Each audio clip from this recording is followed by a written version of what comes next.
pierda. Vienen a convidar a indefinirme. Vienen a convidar a... Buen día, Roberto, ¿cómo estás? Hola, ¿qué tal? ¿Cómo andan? Bueno, Buenas. que uno se pregunta, ¿qué votará la gente? ¿La gente votará por lo que le dice la televisión a la noche o por la cantidad de comida que puede comprar, de artículos de limpieza que puede comprar, de ropa que puede comprar? Que lo pueden engañar con un índice, porque voy a hacer una diferencia con lo de Moreno. En la época de Moreno, a vos el tipo te estaba mintiendo, pero a vos la guita te alcanzaba. Ahora te está mintiendo y a vos la guita no te alcanza. Son dos cosas distintas. En ese momento era para pagar menos de deuda, no sé, con la razón que lo hizo. Ahora no. Ahora la gente dice, mirá qué bueno, hay baja inflación. Y va al supermercado y la guita no le alcanza. Entonces, ¿cómo juega eso políticamente? Bueno, eso lo empezamos a ver ya, cómo la agenda de la campaña está virando de la economía a la seguridad, ¿no? Me parece que es uno de los síntomas de que el gobierno se da cuenta de que solamente con la baja de inflación de acá a octubre no sostiene un relato ganador, porque si sigue divergiendo, si sigue ampliándose la brecha entre lo que dice la estadística y lo que siente la gente en el bolsillo, una brecha que existió durante el año pasado, pero era, si se quiere, un poco más corta, o pegaba en algunos hogares y en otros no, o en alguna parte del consumo de los hogares, como los gastos fijos, pero no tanto en los alimentos. Ahora pasa con todo, pasa con los gastos fijos, pasa con los alimentos, pasa con el transporte, pasa con la ropa, pasa con todo, pasa en prácticamente todos los hogares, por lo menos de determinada línea para abajo. Y ahí entonces el gobierno empieza a decir, bueno, hablemos de los asesinatos en el conurbano, saquemos a experta a tratar de ensuciar un poco la cancha, y ya no celebran tanto estos logros, más allá de que ayer Milei hizo el tuit y todo, ¿no? Pero ya no es la base del discurso. Hay dos datos políticos. Uno, que Clarín se lo publica. Clarín le dice la inflación en los últimos 12 meses fue 20 puntos más que lo que vos decís. Y dos, 36 sindicatos grandes le dicen, no, flaco, basta. Entonces, hubo una bisagra ayer. ¿No? Y eso, la gente va a empezar a decir, no estoy loco yo, que cuando voy al supermercado yo veo que las cosas son más caras. Es así, es oficial, lo están diciendo los sindicatos. Eso, ¿no? Y aparte No sé enoja porque, a ver, la gente se empieza a pensar que te están tomando el pelo. Ves una inflación de 2% y uno que va al supermercado todas las semanas ve que eso no se corresponde con la realidad, no solo con los supermercados, sino con cómo está medido, que sé que eso hay unos cambios que ya deberían estar o por aplicarse. ¿Cómo viene eso, Canda? Ayer era tendencia en Twitter dibujado, o sea, cuando salen los números del INDEC, aparece esto porque está la sensación de que ese número general no refleja la situación particular. En la placa 2 tenemos la inflación por las distintas divisiones, esto dentro de la metodología con la canasta de 2004-2005, pero incluso ahí lo que se ve es que el sector, por ejemplo, de vivienda, electricidad, luz, gas, combustibles, aumentó un 4%, o sea, incluso uno si se pone a ver los sectores dentro del IPC con la metodología que tiene, se da cuenta que los sectores que impactan en todos los hogares aumentaron muy por encima de la inflación, estamos hablando de casi el doble en esa inflación, y cuando vemos en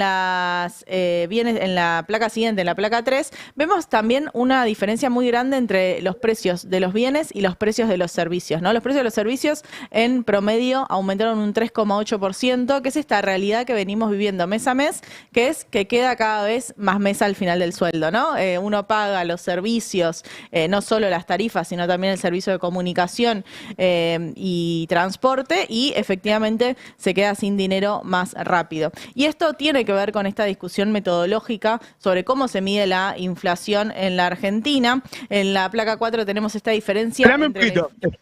Espera un poquito, quiero comentar. Déjame la placa esa, que le quiero comentar algo a la gente. Todos los que puedan venir a YouTube, porque, o sea, con esto vas a poder discutir, incluso con tu jefe, la inflación. Claro.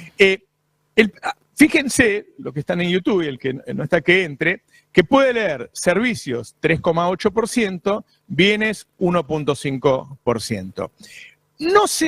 No se hace un promedio entre esos dos números, no se hace 3,8 más 1,5 dividido 2, no. Se dice, bueno, ¿cuánto gastás vos en servicios? y cuánto gastás vos en bienes. De una manera burda, pongamos 5 veces servicios y 2 veces bienes, ¿sí? Bueno, eso va cambiando a lo largo de los años. A lo largo de los años hay un momento en que vos gastás más en bienes y menos en servicio, y hay un momento como ahora en donde vos te gastás una parte muy importante de tu sueldo en servicios. Eso hay que ir cambiándolo. Como no lo cambiaron, todo lo que vos estás gastando de electricidad, de gas, de agua, de transporte, de alquileres, prácticamente no lo tiene en cuenta el INDEC. Y tiene en cuenta solo lo que comprás, ponen en el supermercado, ¿sí?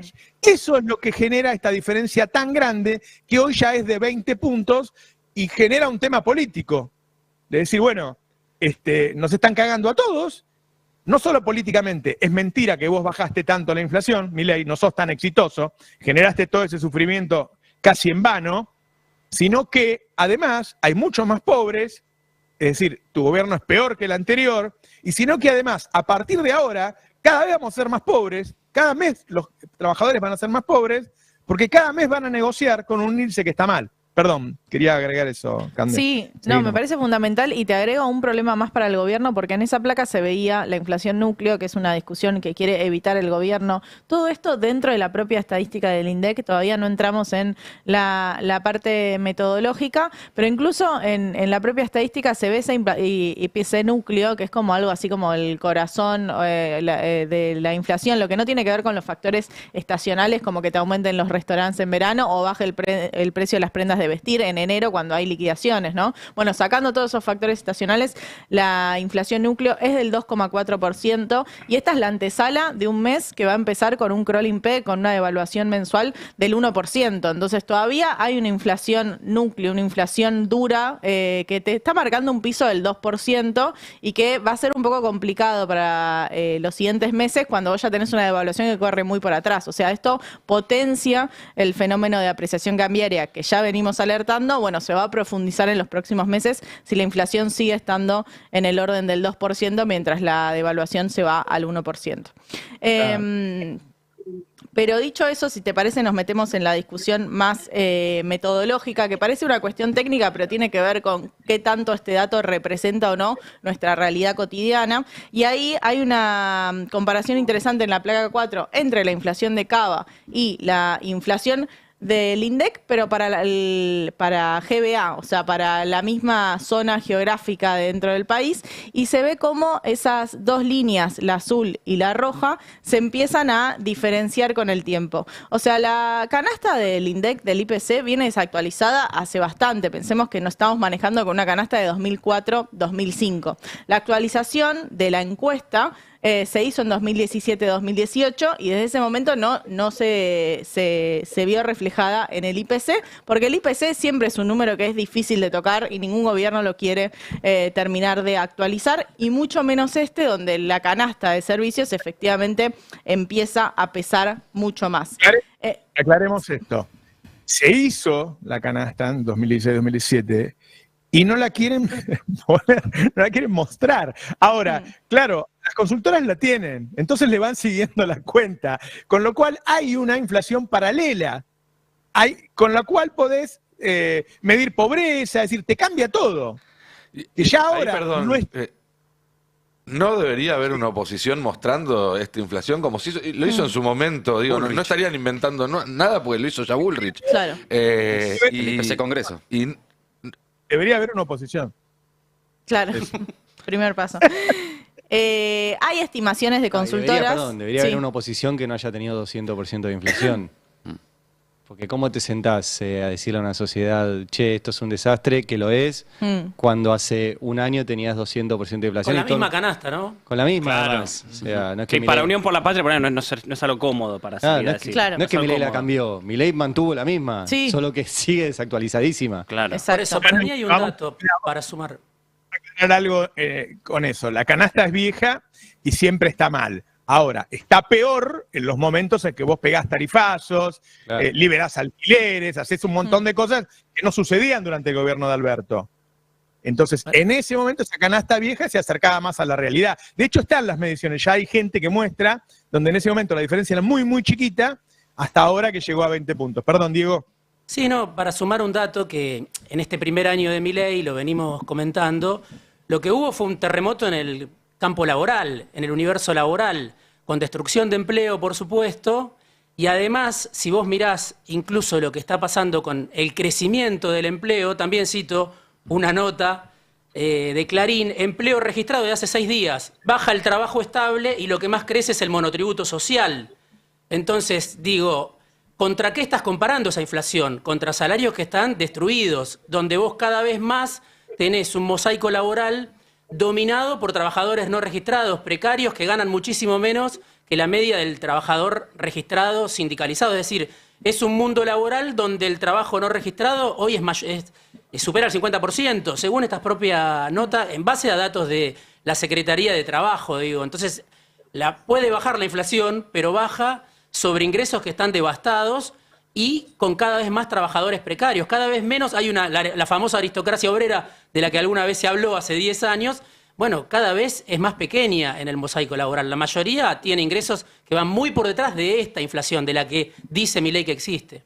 Sí, y que esos son encima los techos salariales, ¿no? Porque uno ve la evolución de los salarios privados y ve que los trabajadores que están en convenios colectivos, que son los salarios que mejor se recuperaron. Entonces, si el techo de los salarios que mejor se recuperan ya son un techo que va por detrás de la inflación, ¿qué queda para el resto? Claro. ¿Qué queda para los registrados que no tienen convenio? ¿Qué queda para los informales? Y ni hablar del público que directamente le pasan y le siguen pasando la motosierra. El gobierno obviamente está comodísimo con esta medición, con este número. No hay ningún plan para cambiarlo, esta canasta, así como está. Lo mejor que le puede pasar al gobierno hoy es seguir con esto hasta las elecciones, con este caballito para adelante y seguir viéndolo así. No va a cambiar justo ahora, en un año electoral, unos meses, digo, no quiere devaluar para que no se le dispare la inflación, menos va a querer modificar una canasta para que le muestre un número más alto. Digo, ellos siempre dicen, Milei vino a exterminar la inflación. Bueno, lo está haciendo. ¿Cómo? Con esta canasta, con este INDEC, como sea, va a seguir con esto. La idea es seguir mostrando este tipo de números los meses siguientes. Ahora, más allá de la canasta, las metodologías y demás, ayer uno de los datos, una de las variaciones era el de vestimenta, que daba deflación, menos 0,7%, y hoy veía también canal de televisión diciendo, por primera vez en no sé cuánto tiempo, la ropa está más barata. Yo digo, díganme en qué locales hay deflación de ropa y vamos todos a comprar, pero es difícil de creerle en la realidad a ese dato, ¿no? Igual es un factor muy... Yo veía esa noticia y decía, chicos, es enero, o sea, es el momento de liquidación de la ropa, o sea, no es algo llamativo 2 por 1 y descuentos. Es el 2x1 descuento de un año muy recesivo donde el sector se vio muy perjudicado y las liquidaciones fueron en serio. Claro, pero el que gobierno, tal vez eso era lo que no estábamos el acostumbrados. gobierno y los voceros ayer en Twitter y demás, esto es producto de la apertura y ahora llegan, Claro. etcétera, ¿no? Victoria's de abrir la Secret, economía. está re cara. Claro. ¿Qué? Victoria's Secret. No, pues se ríen. Perdón, Fue me dio gracia noticia. el Te ejemplo. sonreís y nosotros nos Victoria- reímos, te Me acompañamos. da gracia que te acompañamos en la sepas esa sonrisa y te noticia. enojás. Victoria's Secret es un local de De ropa interior. femenina. Sí. Y fue media noticia la semana pasada porque festejó el gobierno que venía Victoria's Secret, que es una marca global, y cuando fueron a comparar los precios, valían 200, 300% más la misma bombacha acá, comparándola que No, en Chile. Y ahí, en línea con lo que decía Diego, es la industria textil una de las más afectadas por este modelo. Pérdida de puestos de trabajo por todas partes, en todo el país. Además, veíamos Puma en La Rioja, el grupo DAS también. Sí. Los trabajadores de la industria textil, porque Sí, después claro. muchos los que tenían la fábrica cierran la fábrica, se dan vuelta y Sí, empiezan sí. a importar. Los que laburan, sí, Los sí. que laburan Ahora, son los la que se van gente quedando por vota el camino. la gente vota por el índice, porque en los Claro. últimos 5 años de Cristina, Moreno decía que la inflación era del 9%. Y los salarios, ¿te acordás que subían el 25, 30% por año? Es decir, si hubiera sido así, si la inflación era el 9%, los salarios hubieran subido un 20% anual y solamente en los últimos 5 años los salarios reales se hubieran triplicado. Eso no ocurrió, obviamente, los salarios en los últimos 2 o 3 años estaban en una meseta, por ahí alguno mejoró un poco, en los 12 años sabemos que mejoraron mucho, pero la gente, se perdieron las elecciones, quiero decir, ¿entendés? Y si vos hubieras tenido que en el último mandato de Cristina se hubieran triplicado los ingresos reales, triplicar es que si hoy estás ganando 1 millón, mañana ganes 3 millones. Bueno, lo que quiero decir es que con el índice del INDEC no se ganan elecciones. Si la gente ve que cada día está un poquito peor, y a mí me parece que lo va a terminar pagando. Tiene que haber alguien que lo ponga sobre la mesa y que diga, o sea, que haya un líder enfrente que le esté mostrando esas verdades comprobándolo por métodos tan fáciles como los que lo utilizamos nosotros. Es decir, mirá, flaco, si el año pasado consumimos un 18% menos que en diciembre de 2023, mirá, no estamos todos a dieta, de hecho comemos polenta. Somos más pobres que antes, no menos. Viste que todos los días ponen un índice de pobreza y hay algunos, a ver, la Universidad Católica, que es la Universidad de Itela, buenas universidades, saben que este INDEC está mal. Entonces dicen, bueno, hago la cuenta con eso, me da 38% la pobreza y lo publico. La verdad es que si vos sabés que está mal y no hagas la cuenta con eso, y si vos me decís, sí, pero no hay otra cosa, bueno, no la hagas. Pero estás basándote en datos falsos y bueno, la fórmula que utilizo es la misma de siempre. Sí, pero el insumo está mal. Entonces, terminan mintiéndole a la gente por decir, bueno, como yo saco este informe cada 3 meses, lo voy a sacar igual. Y la verdad es que es imposible que la gente, que haya menos pobres que antes, si se consume menos. Si consumimos menos, somos más pobres. Sí, para mí es muy, muy importante esta idea de que la gente no mira en los números ni los informes del INDEC a la hora de votar o de elegir, sino que se ve y se experimenta en la cotidianidad el aumento de la pobreza y en todo caso también el aumento o el empeoramiento de las condiciones de vida en esto de que llega el 10, el 15 del mes y no tenés un mango más. Y sobre todo festejar estos números de inflación, cuando vos tenés números de inflación que siguen siendo altos a nivel internacional y que siguen siendo en un país que tiene pobreza, que tiene caída del consumo y donde la gente está mal, para mí eso es un golpe en contra. Lo tenemos en el Tape 1, este festejo de Milei que sacó cuando salió el número de inflación. Si te parece, lo miramos. Hoy se conoció la inflación de enero. La misma fue del 2,2%. Es el nivel más bajo desde el año 2020, es decir, la inflación más baja de los últimos 5 años. Pero además, si limpiás los efectos de la pandemia que la tenía artificialmente deprimida, es la más baja desde el 2018. Además, la inflación en bienes fue del 1,5%, es decir, donde vos no mirás el efecto de las tarifas atrasadas que dejó el gobierno anterior. Y si mirás la canasta básica, fue del 0,9%.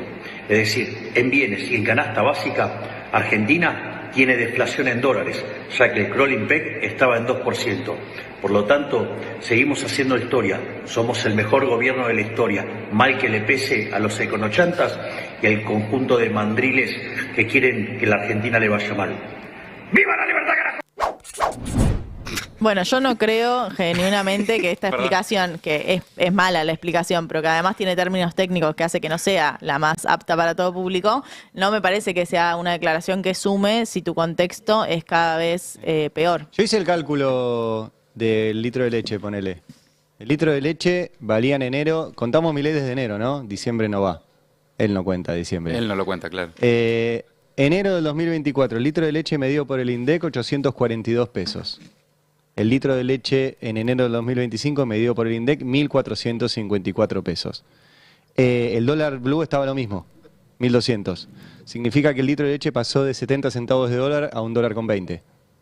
Aumentó un 71% en dólares la leche. Claro. O sea, no sé dónde ve deflación. No, y está por el piso el consumo de leche, carne, yerba en mínimos históricos. Es raro entender esos datos, ¿no? Sin evidentemente... entender que la medición, más allá de lo técnico, empieza a quedar ahí una distancia entre la vida real de la gente, pero en general, no solo con la inflación, me da la sensación de que ya hay varios de los temas que están en discusión, en donde el relato del gobierno, su batalla cultural permanente y su realidad artificial, está cada vez más lejos de la vida real de las personas. Y al mismo tiempo, Mati, perdón, Roberto, cuanto más aprieta el bolsillo, más lejos le queda la batalla cultural a la gente. Incluso gente que quizás no es progresista, no va a ir a una marcha del orgullo, que banca en alguna de las cruzadas de la batalla cultural, le molestó que lo obligaran a hablar con la E, ponele. No sé, digo, gente que estaba alineada con el gobierno en ese sentido, pero que ahora dice, che, no me alcanza la guita, me quedé sin laburo, y Milei no para de hablar de estos temas en vez de decir cómo va a ser para resolverme la vida. Ahí también se genera, me parece, una distancia entre el gobierno y la sociedad Que insisto, para que después eso se replique en un mal resultado electoral tienen que pasar otras cuestiones, como por ejemplo que aparezca una oposición, porque también claramente la estrategia del gobierno es unificar la mitad de la cancha que va del centro hacia la derecha debajo de la propuesta de Milei y atomizar lo más posible todo el resto del arco político, porque me parece que con eso puede ganar con 35, 38, 40 puntos y no necesita hacer una elección plebiscitaria. No, y además, a ver, él vino con una promesa, recuérdenla, ¿no? Que era dolarizar y que esa era la magia para bajar la inflación, porque tenemos un problema que no creó él, que existe hace tiempo, que es que no tenemos moneda, ¿no? Los argentinos ahorran en dólares, entonces nos faltan dólares todo el tiempo. Como nos faltan dólares, sube el dólar. Como sube el dólar, la inflación se va atrás de eso. La verdad que lo que hizo él fue bajar la inflación más o menos al nivel de Guzmán y de Massa hasta antes de la sequía, con un sacrificio enorme. La producción está yendo para abajo, el empleo está yendo para abajo, el poco ahorro que queda, los pocos que ahorran, siguen ahorrando en dólares.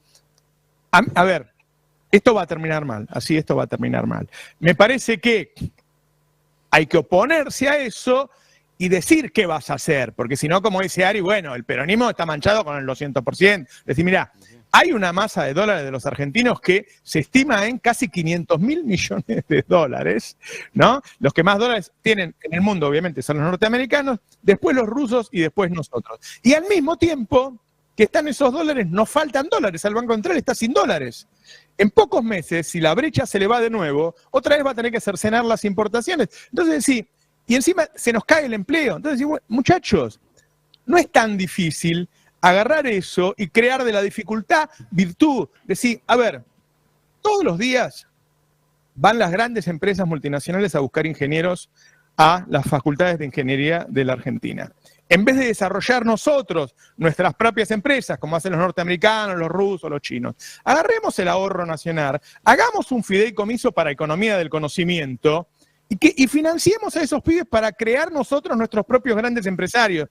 Y entonces es todo ganancia, porque ese pibe se convierte en un empresario argentino y vos, argentino, en vez de comprar dólares y tenerlos en el colchón, sos socio de ese pibe. Sos socio de ese pibe. En Argentina no hay mercados, entonces los argentinos ahorramos en dólares. Hay que generar esos mercados y que todo sea... A ver, no hay obra pública. Y nadie tiene guita para obra pública. Bueno, hagamos un fideicomiso para obra pública, la gente va a invertir, pues le van a decir, mira, vamos a hacer una ruta y vamos a cobrar peaje. Millones de argentinos que tienen capacidad de ahorro, que tienen dólares guardados, los van a poner ahí, vamos a tener infraestructura para desarrollarnos, y los argentinos, en vez de comprar dólares, se van a meter en el negocio de la obra pública. Tenemos que hacer un plan de vivienda porque esta Argentina es una enorme villa miseria. Bueno, hacemos un plan de vivienda, la gente lo va a comprar con un crédito hipotecario a 30 años y vos tenés 30 años de intereses sobre tu guita, en vez de tener dólares tirados en una caja de seguridad o en un colchón que cada día valen menos. Es decir, en vez de estar pidiendo plata prestada, agarrar el ahorro argentino, convertirlo en producción, en laburo y que cada argentino sea socio de eso. ¿Quieren privatizar el Banco Nación? Bueno, compremos nosotros, entre todos compremos acciones, no que lo vaya a comprar el Banco Río, no, los argentinos, es decir, convertamos el ahorro de los argentinos, con eso dejan de faltar dólares, tenemos producción, nos desarrollamos. Yo lo que digo es, tenés que decirle a Milei, eso que estás haciendo es una porquería, tenés que hacer esto. Y ahí vas creando una oposición. Cuando haya alguien con la entidad para decir esto está mal, pero tenés que hacer esto. Las dos cosas tiene que hacer la oposición. Porque la verdad, ¿por qué él está en el centro del ring? Porque no hay oposición. Porque cuesta, además de la pelea entre Cristina y Axel, que hace que a Axel le cueste más mostrarse y qué sé yo, cuesta generar algo distinto para decir, este camino está mal. Pero me parece que se dio un paso con esto de que los gremios digan, che, mirá, nos están mintiendo, ¿no? No sé cómo lo ven. Sí, ahí hay un dato, es un dato político, que 30 gremios de la CGT y de la CTA, ¿no? Por supuesto no las conducciones, no la conducción de la central, no la mesa chica que conduce la CGT, pero que 30 sindicatos salgan a decir, che, la inflación es un dibujo, yo así no puedo negociar más, pedir más allá de la actualización de la medición, poner en debate el número, posiblemente sea un primer paso para que alguien luego sí en la dirigencia política tome esa discusión y la impulse también, para acercar de vuelta debates a la vida real de las personas. Me parece que está faltando eso, ¿no? Ahí yo tengo el comunicado de este grupo de sindicatos, entre los cuales está la Asociación Bancaria, aceiteros, trabajadores judiciales. Y claro, ellos dicen, el bolsillo canta claro, y dice también necesitamos unirnos para reparar esta injusticia. Y además recuerdan que el poder de compra de los salarios se redujo un 50% en los últimos años, solo mitigado por paritaria para los que tienen y conflictos salariales.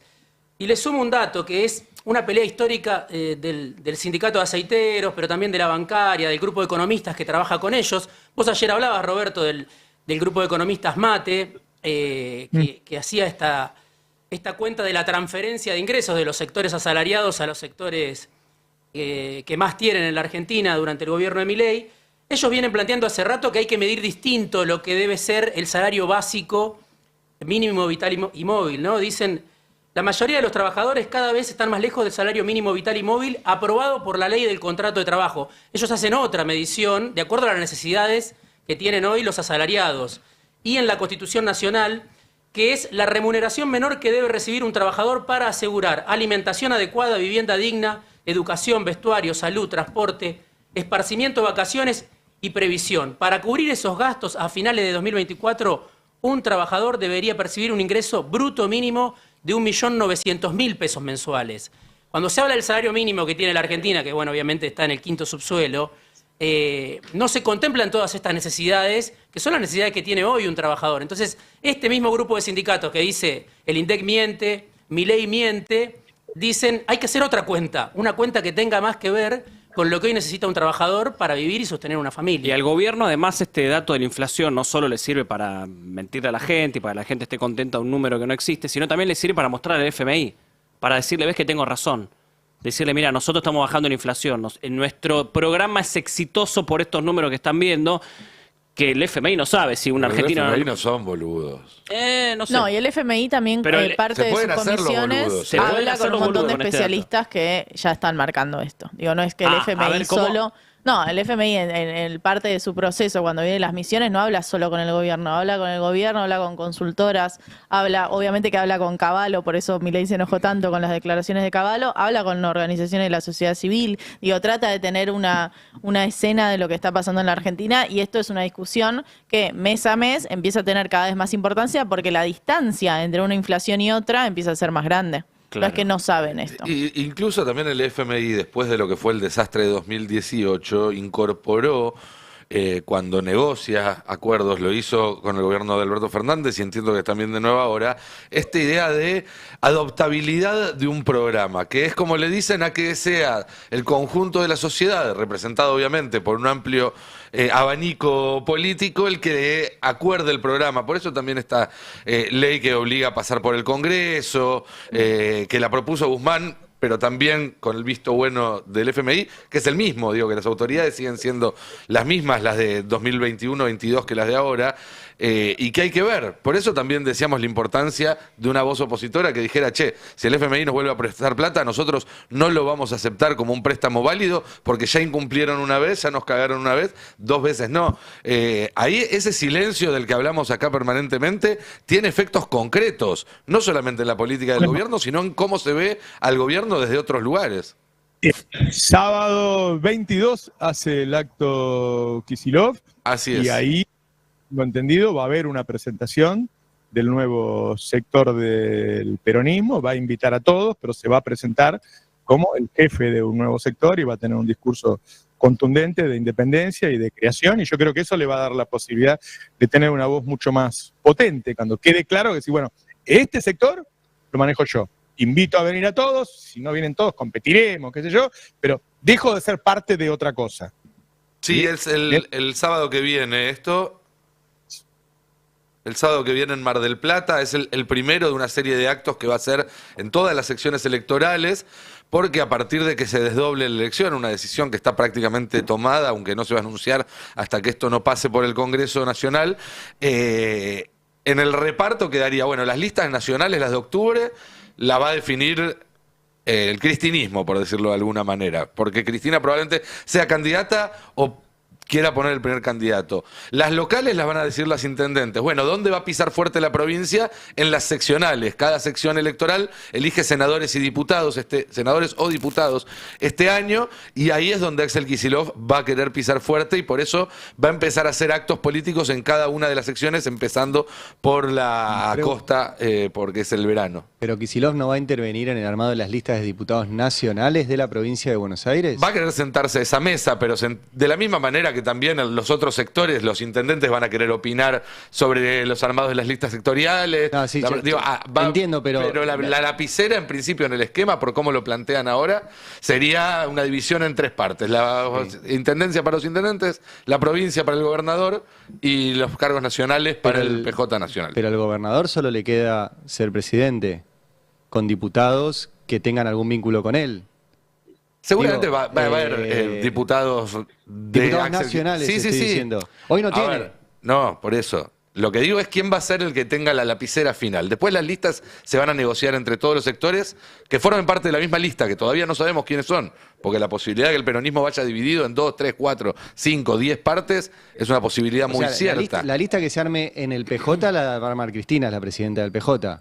La lapicera la va a tener Cristina, o por lo menos. Mi pregunta es si Axel Kicillof va a participar del armado de la lista de los diputados nacionales por la provincia de Buenos Aires, o va o no. Entiendo que si forman parte del mismo espacio, va a participar en el armado, no va a ser el que tenga la decisión final ni el que ponga el primer candidato. Claro, vos estás diciendo, si hay un proyecto de Axel presidente 2027, debería tener su correspondencia en el Congreso, en un Congreso 2027, recordemos que asume ya los Hoy tiene diputados 2 o 3 diputados Sería lo Kicillof lógico. nacionales. Uno es Por eso. Ugoyaski, bueno, Daniel Goyán. Sí. Pero es muy desproporcionada Sí, los sí, diputados sí. que son directamente del espacio de Kicillof, teniendo en cuenta si es el potencial candidato presidencial. Te quiero sumar A mí algo me de la parece casa. que Sí.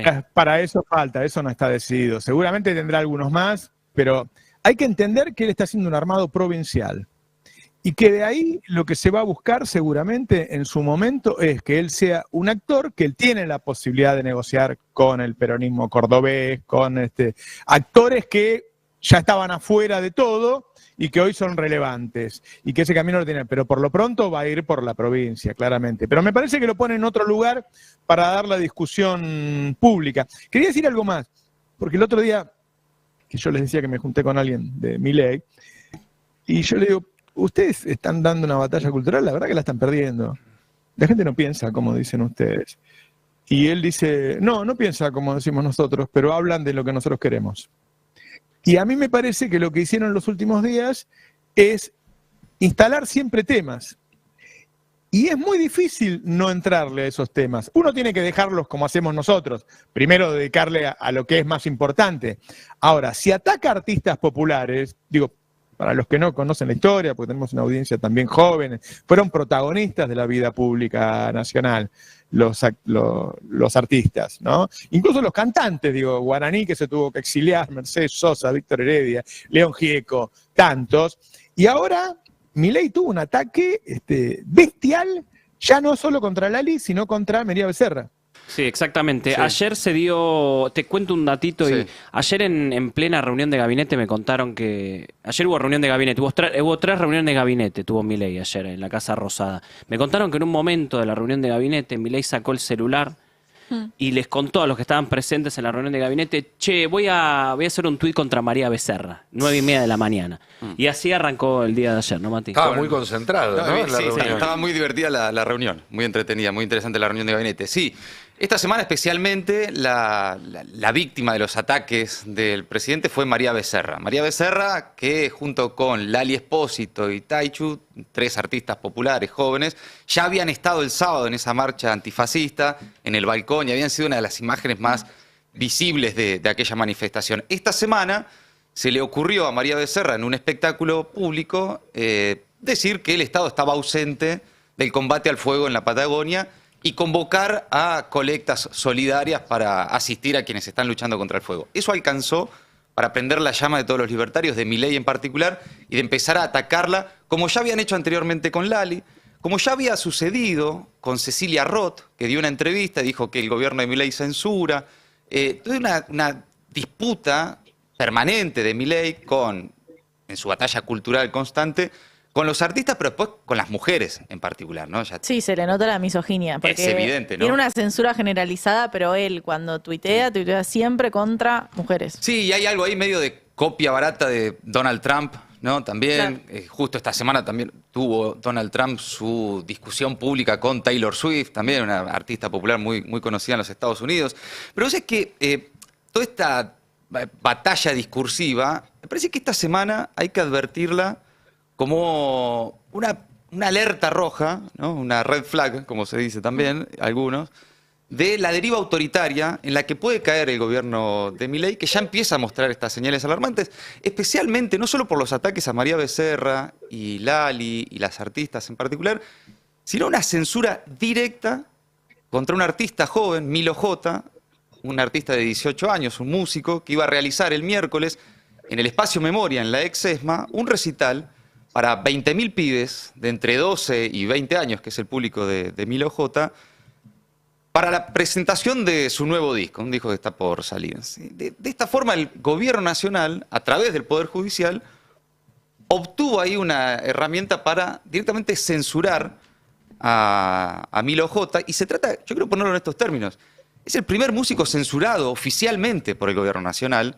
y en un hecho que es de los pocos de los que se tenga registro en este sentido, por lo menos de la vuelta de la democracia, ¿no? Porque fue directamente censurado y hasta el propio ministro de Justicia, Mariano Cunio Libarona, reconoció en su cuenta de Twitter que fueron ellos los que pidieron suspender el recital de Milo J. en la ex ESMA por considerarlo un acto político.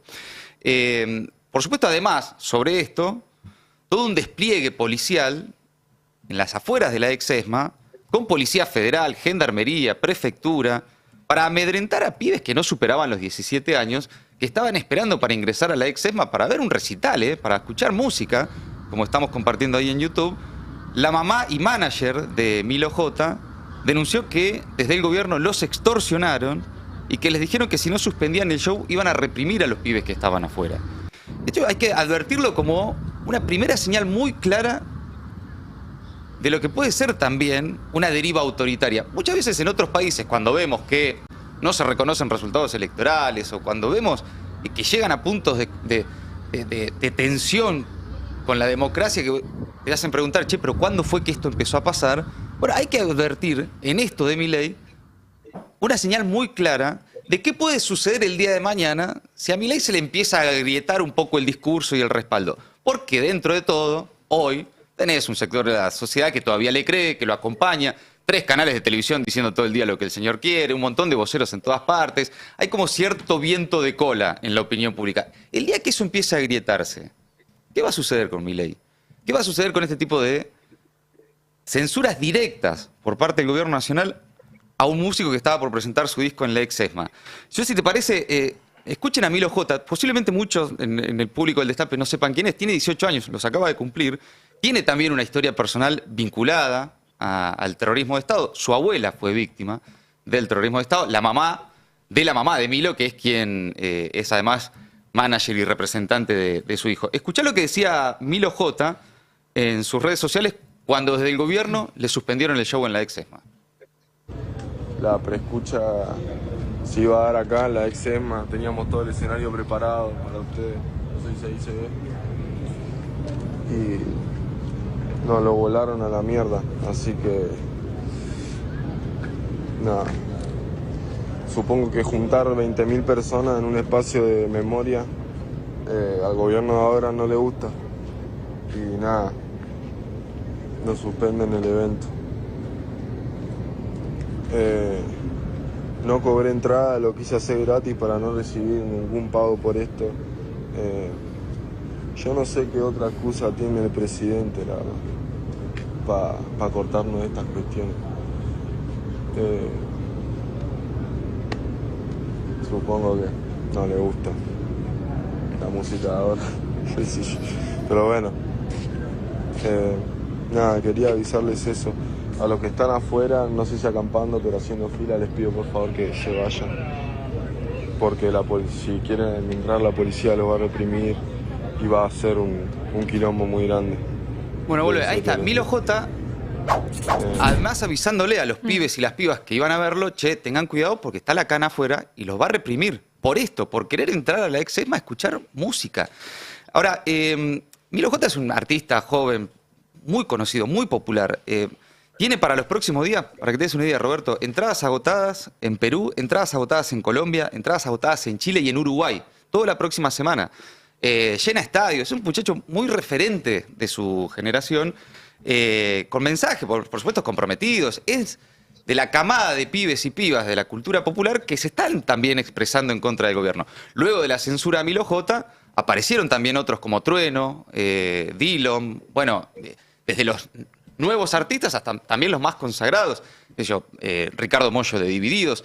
Cuenta la madre, y si te parece lo escuchamos, porque esto es muy interesante para entender también y darle un marco histórico a esto que está sucediendo, que Charly García lo llamó a Milo J para decirle, mira, pibe, no te preocupes, yo en mi época de Sui Generis también, no sabes la cantidad de veces que me censuraron. Claro, en la época de Sui Generis gobernaba una dictadura en la Argentina. Claro. ¿No? Bueno, hay un detalle, vos lo marcaste y simplemente lo remarco, que es, hasta ahora escuchábamos a Milei faltarnos el respeto a todos de distintas maneras y decíamos, este verbo autoritaria puede convertirse en un gobierno autoritario. ¿Qué es un gobierno autoritario? Un gobierno que comete actos. Bueno, lo de ayer fue un acto, ya no fue el verbo de Milei, ya no fueron sus palabras, sino que se ejecutó un acto de censura en democracia.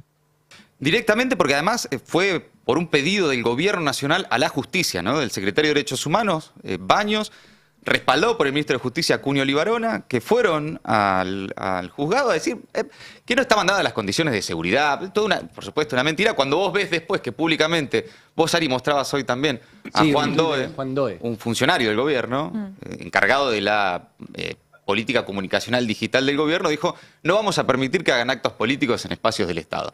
Por cierto, la ex ESMA es del Estado Nacional, pero es también de los organismos de derechos humanos, ¿no? Que estaban convocando a la escucha de un disco. Hay que ver cómo impacta esto también en la juventud, ¿no? Que siempre se dice es uno de los bastiones electorales de Milei en los pibes jóvenes, porque se está metiendo con ellos, ¿no? Milei, el gobierno, Cunio Libarona, censurando a un artista como Milo J. Vos sabés que, perdón, porque hablando de eso, no lo pasé, pero hay en las redes sociales de abuelas de Plaza de Mayo, un video de abuelas con la inscripción que dice, no nos dejaron hacer el recital, pero la memoria sigue en marcha. Claro, ¿qué pasó luego de esta censura? Que la cantidad de pibes y pibas de entre 12 y 20 años que estaban afuera en la calle esperando para entrar a escuchar a Milo J, dijeron, bueno, entramos a recorrer la ESMA. Entonces estaban los pasillos de la casa de abuela llena de pibes y pibas escuchando el relato y enterándose. Y hay muchos testimonios, algunos incluso recolectados por el Destape en el lugar, de pibes que dicen, no, yo nunca había venido acá. Claro. Es la primera vez que estoy acá. De este pibe haciendo Tal vez era eso lo que querían evitar, ¿no? Que un montón de pibes vayan a conocer esa historia. Claro. Ayer me contaban, yo pregunté en Casa Rosa ayer sobre esto, me contaron que se mandó solo Baños con esto. Obviamente después todos muy contentos, ¿no? Diciendo, bien, actuó bien, pero me dijeron que fue una decisión de Baños de ir para adelante con esto. Junio Libarona publicó en Twitter que había sido un pedido del Ministerio de Justicia. O sea, en todo caso, Baños y Junio Libarona se mandaron solos, pero un juez, ¿no? Un segundo en quién es Baños. Porque también eso habla mucho del gobierno. ¿A quién pones de secretario de Derechos Humanos? El gobierno anterior tenía como secretario de Derechos Humanos un hijo de desaparecidos, Horacio Petragala. Este gobierno tiene como secretario de Derechos Humanos un juez que ingresó al Poder Judicial durante la dictadura. Sabemos que a los jueces los nombra el presidente con acuerdo del Congreso. En la dictadura el Congreso no estaba funcionando, con lo cual lo puso ahí directamente la dictadura. Que históricamente siempre ha tenido fama de duro. Es un juez del ámbito penal y ha tenido fama siempre de dar penas muy duras a los delincuentes, de ser inflexible. Vos lo ves y tiene una pinta de un comisario hecho por Federico Lupi en una película que se cae de culo. Pero además, hablamos de derechos humanos, es el juez que tuvo a su cargo, hasta que renunció para asumir como secretario de Derechos Humanos, la causa por la desaparición de Arzac, el policía de la ciudad de Buenos Aires, que desapareció después de haber hecho una denuncia sobre la policía de la Ciudad de Buenos Aires. Él estaba en la parte de informática y de la que nunca se volvió a saber absolutamente nada. De hecho, hay denuncias muy importantes por parte de su familia respecto a la cobertura judicial y política que ha tenido este caso. Y el juez que estuvo sentado sobre esa causa, ya no sé cuántos años, creo que pasaron 8 años, una cosa por el estilo. es justamente el secretario de Derechos Humanos que ahora está prohibiendo hacer estas cosas en la Te DEA. sumo algo, no, porque es el secretario, su jefe es el ministro de Justicia, Mariano Cunio Levarona, abogado de narcos, como el narco Mario Segovia, condenado hace un par de días a 15 años de prisión, condenado abogado de violadores como José Alperovich, y abogado también de genocidas. Y es interesante, me acordé recién cuando Mati decía lo de las edades, el año pasado fue la condena a los genocidas de la Noche de los Lápices. ¿Sí? Que justamente fue el secuestro y la desaparición de pibes que tenían la edad de los pibes que van a escuchar a Milo J. Eran pibitos de secundario. Mariano Cunio Levarona era abogado de uno de los genocidas, que se llama Enrique Augusto Barre, que era el número 2 del Pozo de Banfield, y que curiosamente fue el único que fue absuelto durante ese juicio. O sea, el único absuelto por la Noche de los Lápices era el número 2 del Pozo de Banfield, defendido por el ministro de Justicia actual, Mariano Cunio Levarona. Es tan tétrica, Sí, claro. o sea, lo acabo de pensar, o sea, los pibes que escuchan a Milo J, vos dijiste recién de 12 a 20 años, esa edad tenían los secuestrados de la Noche de los Lápices, esa edad tenía Pablo Díaz, que es uno de los sobrevivientes, esa edad tenía Claudia Falcone, una de las que que sigue desaparecida.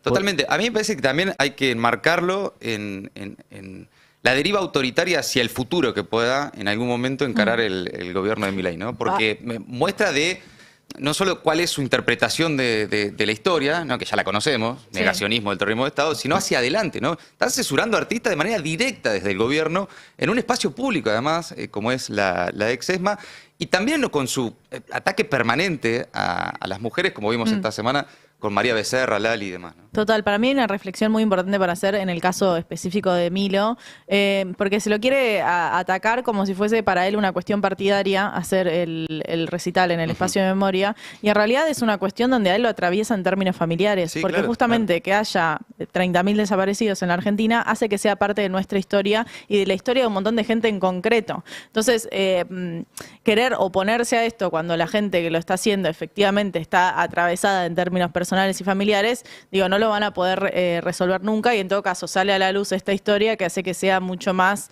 injusta la posición del gobierno. Sí, pero además, incluso si Mostremos hubiese... un poco los intercambios y las cosas que Sí. se han dicho que por ahí la gente no los escuchó, no los vio, no los leyó.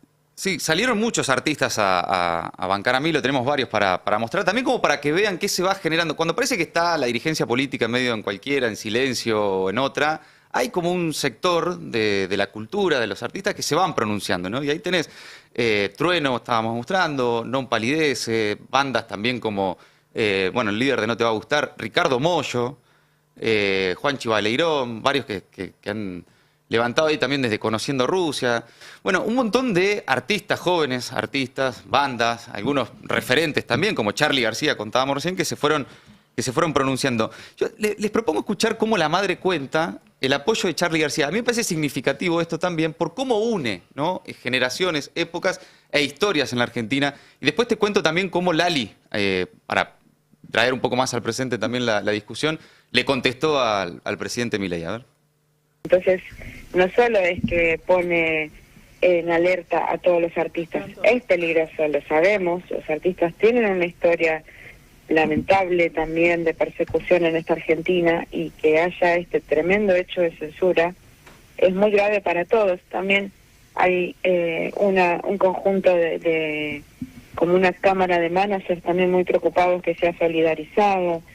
Sí, claro que fue, bueno, Trueno, el mismísimo Charly García se ha comunicado con Cami, Nito Mestre, bueno, los amigos jóvenes de mi hijo, que además son sus ídolos.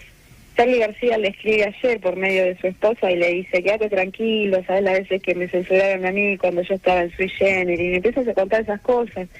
Y Cami no lo podía creer, primero que le esté hablando a Charly y después diciéndole esto como, bueno, bienvenido al club prácticamente. Bienvenido al club, le dice Charlie García. Censurado por la dictadura, ¿no? Vamos a recordar también las diferencias. En este caso estamos en un gobierno elegido democráticamente. Si te parece, Roberto, repasemos un poco qué pasó luego también esta semana, por si alguien se lo perdió, con María Becerra particularmente. Y cómo desde lo más alto del gobierno, tanto Milei, Bullrich anoche en tele y también Laje, que es un poco el guionista de toda esta batalla, atacaron a María Becerra. Esto había dicho primero la artista en un show para básicamente convocar a colaborar con los incendios por básicamente la falta de respuesta del Estado Nacional. Esto dijo María Becerra. Porque no se ayuda solo con las palabras, hay que hacer, hay que compartir, hay que visibilizar la situación. Y si el Estado no está dando la ayuda necesaria, la damos nosotros. Demostremos que Argentina es un pueblo solidario, que somos fuertes. Si quieren pueden ir a mis stories. Bueno, y ahí convoca a la solidaridad que se ha visto, ¿no? en estos días y semanas para dar una mano a quienes están combatiendo los incendios en el sur. Luego de esto sale Milei con una publicación en Instagram mostrando un dibujo de los Simpsons de María Becerra llevándose valijas de plata, ¿no? María Becerra, después de pedir que la gente done plata para Neuquén, y la muestra ahí como afanándose esa guita, ¿no? Un show de la confluencia de Neuquén, que fue el más grande, porque justamente actuaba María Becerra, que es una de las artistas más escuchadas de Spotify de Argentina. Después insiste que es ese tuit que vos decís que publica... Ayer a la mañana. Ayer a la mañana. 9:30 de la mañana en medio de una reunión de gabinete y lo anuncia delante de algunos de los presentes. Claro, como miren lo que voy a hacer. Miren lo que voy a hacer. Los presentes nadie le puede decir, che, no da. Recordemos que Milei contó... It's time to stop, le tienen que decir. Recuerden que Milei contó hace unos días que el encargado de la batalla cultural es él. No sé si se acuerdan esa frase con Trebú, creo que fue. Dijo, de la parte política se ocupa mi hermana, Santiago Caputo y Francos, y de la parte de gestión y batalla cultural estoy yo al frente. Claro. Milei está a fondo con este tema, con la batalla cultural en la cabeza, y salió con este tuit que bueno, decía ahí Martín. en plena reunión de gabinete parece que María Becerra, Becerra, las iniciales del Banco Central le pone en su apellido, no se enteró del despliegue enorme que se está haciendo desde el Gobierno Nacional en la lucha contra el fuego. Los que no se enteraron son los que viven en la Patagonia también, ¿eh? No, eso hay que aclararlo. Debe ser como ladri depósito, que habla según quien le llene el bolsillo. Estaría bueno que si hablan por lo menos lo hagan con fundamento. Chiao, cierra como quien dice, acá tiré un facto. No, tremendo. Con esto los maté. Mirá qué capo que soy, chiao. Ayer una de las personas más importantes del gobierno me decía... ¿Que le da vergüenza esto o no? No, para nada. Lali Espósito y María Becerra son muchísimo más importante y vale muchísimo más la palabra de ellas que la de cualquier opinólogo de La Nación Más, TN y demás. Pero es que sin duda, Milei necesita meterse en esta discusión dentro de la sociedad. Lo va a hacer siempre, lo va a seguir haciendo, no le va a generar ningún tipo de daño a Milei porque se mete en la discusión en la sociedad. Necesita hacerlo, le es útil hacer este tipo de cosas. Está bien, naturalizamos a un presidente haciéndole doxeo por Twitter a una piba que cumplía ese día 25 años. Claro. Yo no sé si le sirve a Milei. No sé si le pero sirve tiene un activo meterse. muy importante. Tienen las 2 millones y millones de seguidores en Twitter. Está bien, pero él es el Instagram. presidente de la nación, un tipo de casi 60 años, y te manda a doxear por Twitter No, es un delirio. a una piba de 25 años. No es tiene un ningún delirio. sentido. Pero Milei intenta impactar en eso, en ese tipo de gente, con ese tipo de Hay gente que seguidores, se da cuenta quién es visualizaciones. Milei a partir de esa intervención. Por eso digo, puede ser un boomerang para el presidente. Sí. Ayer me contaban que hay un libro que esto es novedoso, porque hablamos mucho de lo que es de Empoli, los libros de Empoli, del caos y demás, y el mago de Kremlin. Ayer me nombraron uno nuevo que es El Cisne Negro, de Nassim Taleb, que cuenta la historia de una persona que se llama el antifrágil. Nada lo daña, nada lo perjudica. Bueno, en ese libro cuenta muy bien y dicen que representa perfectamente esta presidencia de Milei. Nos mandaron a leer, básicamente, y los mando a leer también ustedes, Cisne Negro. Todos los presidentes. Yo lo leí. En realidad es el tipo que cuanto más lo agredís, más fuerza tiene. Exactamente. ¿No? A diferencia de la resiliencia es como bancársela, digamos. Claro. El antifrágil es el que se agranda cuando vos lo atacás. Bueno, como yo les digo siempre que hablo con ellos, dejemos pasar el tiempo y ya nos vamos a enterar. Eso te voy a decir, Roberto, yo no recuerdo ningún presidente que no se haya sentido así en algún momento de los primeros 2 años de su mandato. Claro, pero tal ninguno, todos pasaron. Macri decía lo mismo, cuanto más me peguen, más me fortalecen. Alberto al principio de la pandemia parecía que era... Y en algún momento la realidad te baja a la tierra. Y en algún momento la realidad te baja a la tierra y te das cuenta que pelearte con una piba de 25 años Sí. con millones de fans no puede ser una buena idea nunca. Igual ahí la historia personal de Milei, pienso en esas navidades pasándola solo, como en una historia de vida muy, muy terrible, por ahí le encaja más esa idea de creer que nada lo lastima. Y les quiero contar algo. Sí, había un tape, Sí. tape si lo pueden buscar y después lo ponemos, de este chico Milo cantando con Nito Mestre. Sí, lo tenemos, lo podemos ver ahora. Sí, si sí, sí, querés. vamos. A ver. A ver. Qué hermoso y fui libre de verdad, guardaba todo y Poco a poco fui creciendo y mis fábulas de amor se fueron desvaneciendo como pompas de jabón. te encontraré una mañana dentro de mi habitación y prepararás la cama para dos.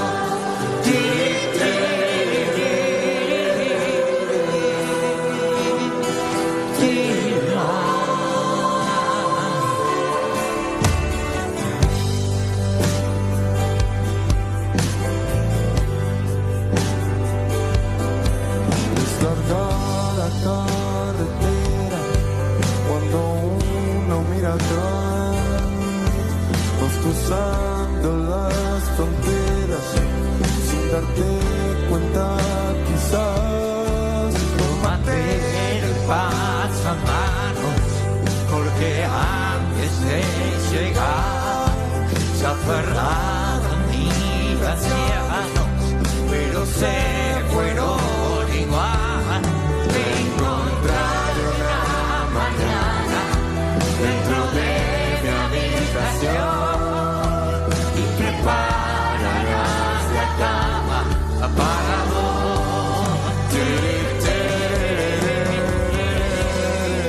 Bueno, ese es Milo J, para quien por ahí no lo conocía. Posiblemente sí muchos conozcan a Nito Mestre.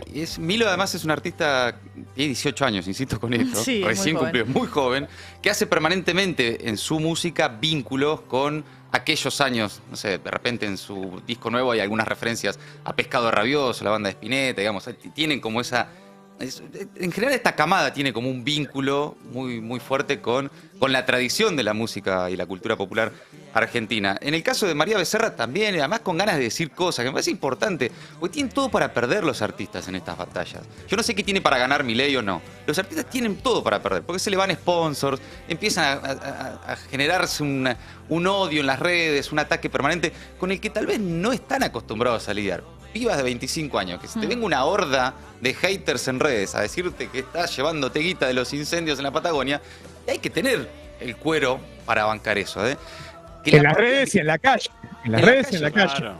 Pero además te digo algo, la propia ministra de Seguridad de la Nación habló anoche atacando a María Becerra. Vos tenés a la ministra de Seguridad de la Nación, no solo el presidente, la ministra de Seguridad del país diciendo esto en televisión sobre un artista como María Becerra. A ver.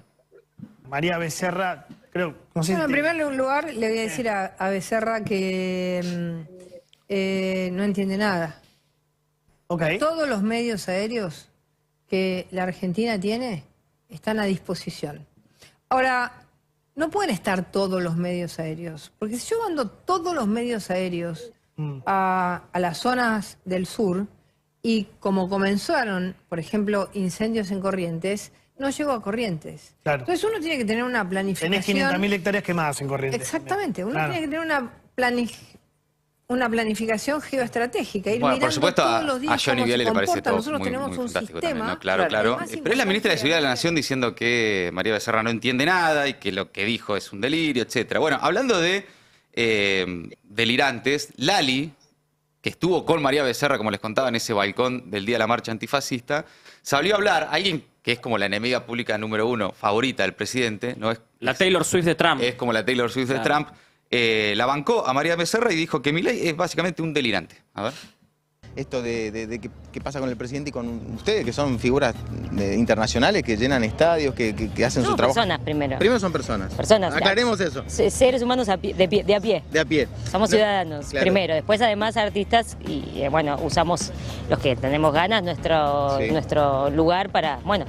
¿Cómo estás con eso? Porque muy bien. Yo creo que lograste, no sé, tengo la sensación, lograste encontrarle, ¿viste? Porque no es fácil cuando un primer mandatario, ¿viste? No, es espantoso, de hecho, está mal.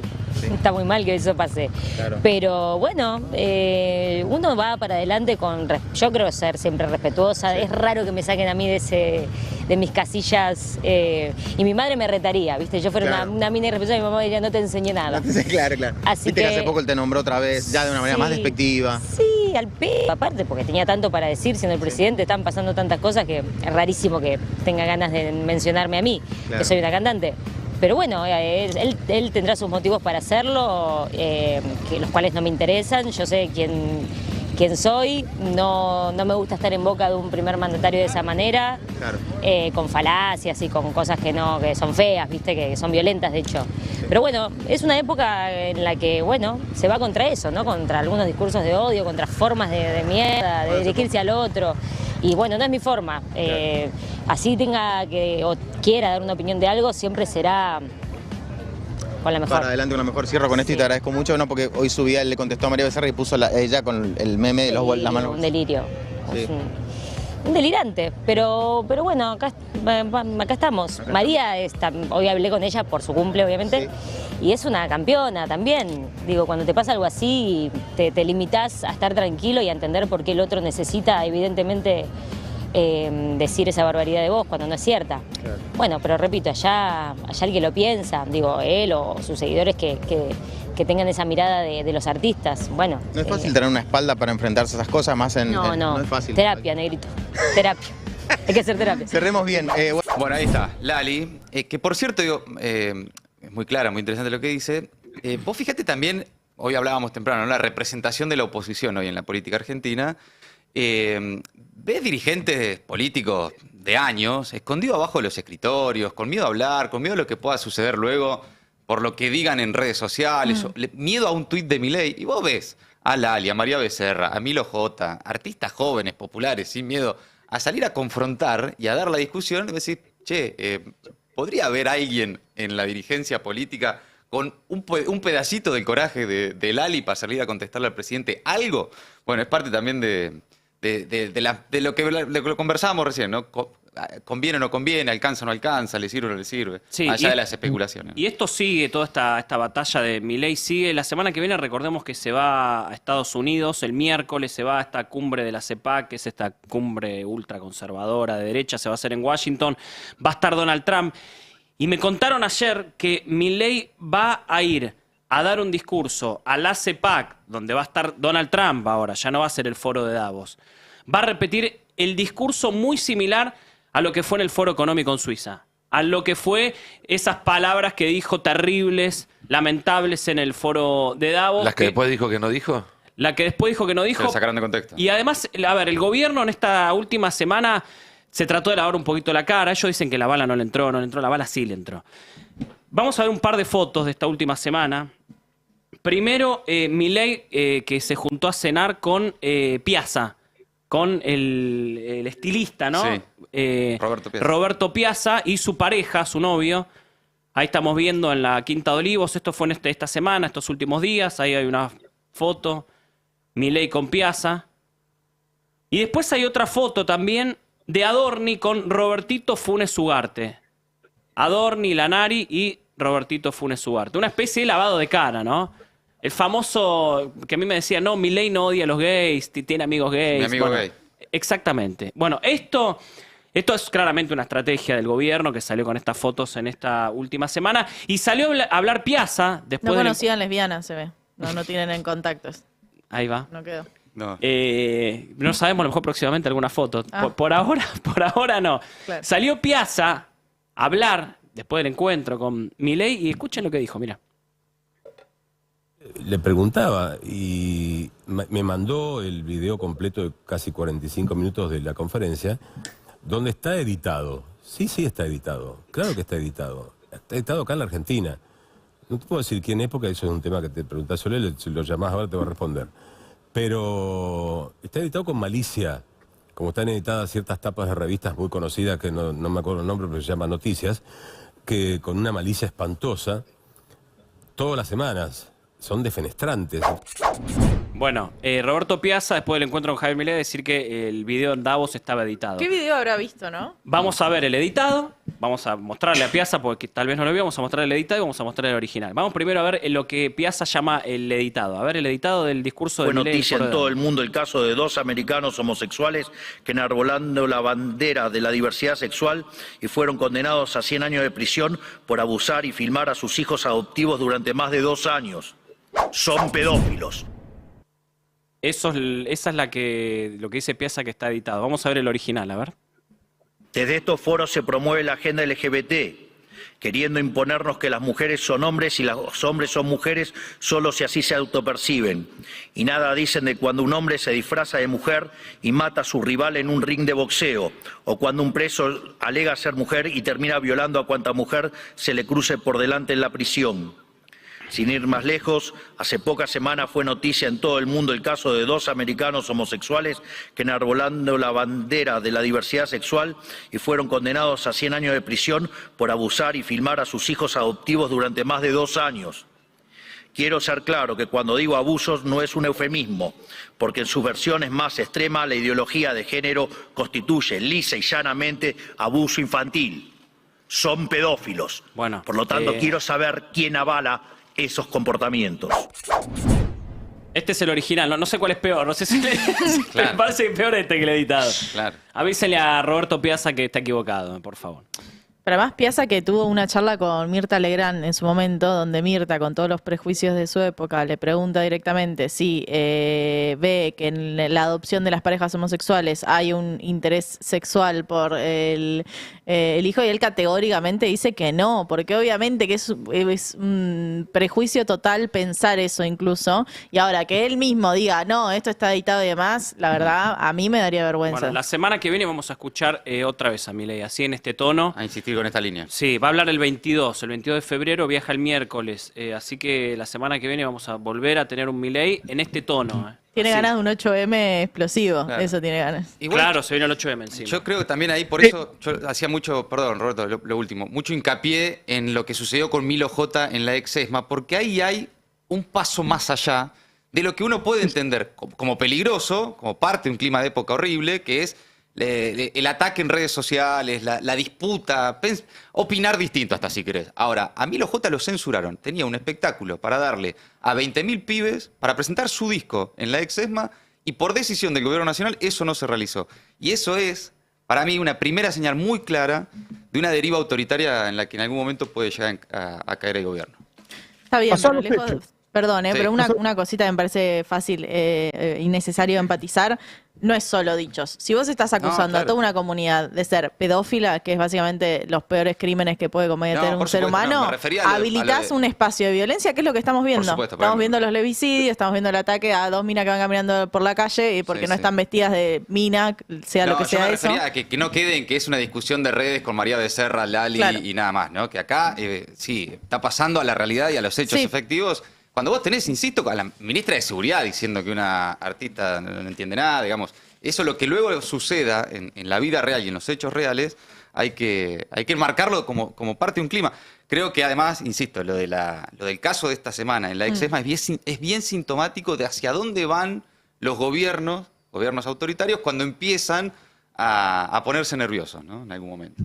Voy a dar un dato económico antes de ir con Nico y con el tema de Kicillof, que está publicando en este momento Infobae, que dice que el gobierno les pidió a las prepagas que cargue todos los aumentos sobre los planes un poquito más caros y congele el mínimo, lo suba menos el mínimo, el plan básico, porque el INDEC toma ese. Bueno, eso era exactamente lo que hacía Guillermo Moreno, ¿entendés? O sea, buscar la forma de que las empresas suban las cosas que no están en el índice del INDEC y suban menos las cosas que están en el índice del INDEC, ¿se entiende? Generalmente esos planes básicos después te cobran copagos que hacen que te salga más caro todavía. Es una engaña pichanga, pero son formas, claramente ha decidido engañar con el INDEC y está buscando distintas formas, están pensando cómo hacer que ese índice dé menos. Pero vamos con Nico y con tema Kicillof. Así es, vos habías adelantado hace un rato, Roberto, el acto que va a llevarse a cabo el sábado 22 en Mar del Plata. Era el que iba a hacerse el sábado pasado y que se postergó después de que la policía bonaerense asesinara a un pibe ahí en Mar del Plata. Y todo esto tiene que ver, obviamente, con esta idea de fortalecer a Kicillof como principal referente opositor. Algo que encuentra en el gobierno, si se quiere, cierta vuelta, ¿no es cierto? Porque hemos visto en las últimas semanas cómo en estos intercambios, en estos idas y vueltas en las redes sociales, quizás Milei empezó a darle más bola a los ataques de Kicillof que a los de Cristina, que estuvo interviniendo en las redes y no encontró esa respuesta. Pero ayer habló Axel, porque viene dando una serie de conferencias, de charlas, de actos que lo vienen perfilando de cara a ese 22 y donde ya empezó a anticipar un poco de esa agenda, una agenda que, como decíamos, necesita despegarse del pasado para empezar a apuntar hacia adelante si es que él quiere ser atractivo y empezar a juntar detrás suyo una fuerza importante que le permita ser el principal referente de la oposición. Si te parece, repasamos la primera parte de esto, que es donde apunta contra la falta de dinero por obra pública, que es, yo te diría, el principal punto de contacto que tiene Axel Kicillof en este momento para construir un discurso donde se sientan representados otros gobernadores, que quizás lo ven de costado por su procedencia, por su historia, por su propia posición de primus inter pares entre gobernadores por el peso de la provincia de Buenos Aires. Y con el tema de la obra pública, Kicillof ha tratado de tender ahí un paraguas y un diálogo. Escuchémoslo.